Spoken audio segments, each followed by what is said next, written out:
बहुत ही मुतासर हैं। आपकी खुशामदीद करते हुए हम लोग आपकी खैर मकदमी कलमात जो कह रहे हैं ये तासुरात हम कुछ काम करते हैं, मगर ये हमारे बेटी सना अहमद है जिन्होंने कहा अंकल हमारे यहाँ तालीम के मसले इसे आगे बढ़ाना है, क्योंकि हमारे कुरान शरीफ पर भी इकर, इसका मतलब हम तालीम लेके आगे बढ़ना चाहते हैं और तालीम हमारे कौम के लिए इतनी जरूरत है। ये इसलिए सना अहमद के जद्दोजहद से आज ये पूरा हुआ जो यहाँ पर एक इंग्लिश मीडियम स्कूल हुआ। हाँ, स्कूल अभी प्राइमरी में है, मगर इतना बड़ा स्कूल है, इतना क्लासरूम है जो हम आगे जाके इसको अपर प्राइमरी इंशाअल्लाह ताला करेंगे, जहां पर हम आज ये महसूस करते हैं। यहीं पर अलीमुद्दीन स्ट्रीट है, यहाँ पर कहा दिया था अंग्रेजी मत पढ़ाओ, अंग्रेजी मत पढ़ाओ, यहाँ पर मातृभाषा पढ़ाओ, मातृभाषा मातृदूध दो। इसका मतलब मादरी जबान इसके ऊपर तालीम करो, अंग्रेज मत पढ़ाओ। मगर यहाँ पर जितने लीडर आते थे गाड़ी में करके, किसी के बच्चे ना कॉर्पोरेशन स्कूल में पढ़ते थे ना हमारे गवर्नमेंट स्कूल में पढ़ते थे, सब जाके उस तरफ जो है सेंट जेम्स, सेंट पॉल्स, पैट मेमोरियल, ये सब बड़े बड़े स्कूल में पढ़ते थे। अपने बच्चे को इंग्लिश सिखाओ, गरीब के बच्चे को इंग्लिश से महरूम रखो, ये इनका पॉलिसी था।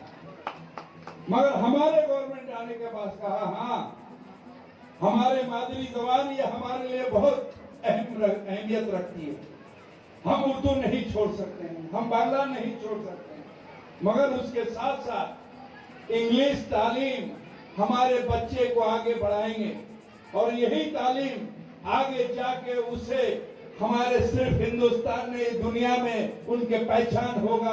अगर हम इंग्लिश नहीं जानते हैं तो दुनिया में हमारा पहचान से हम महरूम रह जाएंगे। अरे हम तो बाप हैं, जैसे तैसे भी तरह हमारा जिंदगी गुजर गया है, मगर हम चाहते हैं जो हमारे जैसे जिंदगी गुजरा है उससे अच्छे जिंदगी हमारे बच्चे के गुजरे, और उसके लिए तालीम का सबसे ज्यादा है।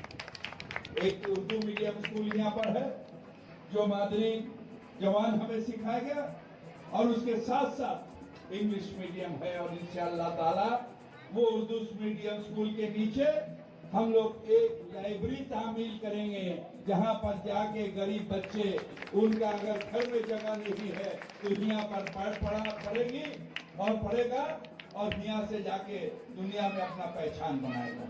हमारे कौम के लिए क्या किया, बंगाल के कौम के, बंगाल के इंसान के लिए क्या किया, तो कहा नहीं, सिर्फ हमने लाल झंडा पकड़ा दिया। वो बंगाल में देन है जो हम लाल झंडा पकड़ाया, और लाल झंडा जहां भी पकड़ाएंगे उसके मतलब है वो बंद हो जाता है, सब बंद हो जाता है। तो बंद कर दिया पूरा बंगाल को। ये तो अल्लाह की रहम और करीम है जो ममता दी को इन वक्त पर यहाँ पर लाया गया, और ममता दी के गवर्नमेंट आने के बाद चारों तरफ खुशहाली और आगे बढ़ने का जो दौर आज बंगाल में लाया। सुदीप दा पार्लियामेंट में जाते हैं, पार्लियामेंट में अपने तकरीर रखते हैं, कभी प्राइम मिनिस्टर, कभी होम मिनिस्टर, कभी इससे भेंट करते हैं, मगर पहले जब ये जाते थे तो शर्म से सर झुकाना पड़ता था। तुम्हारे गवर्नमेंट के बंगाल में कुछ नहीं होता है, तुम्हारे बंगाल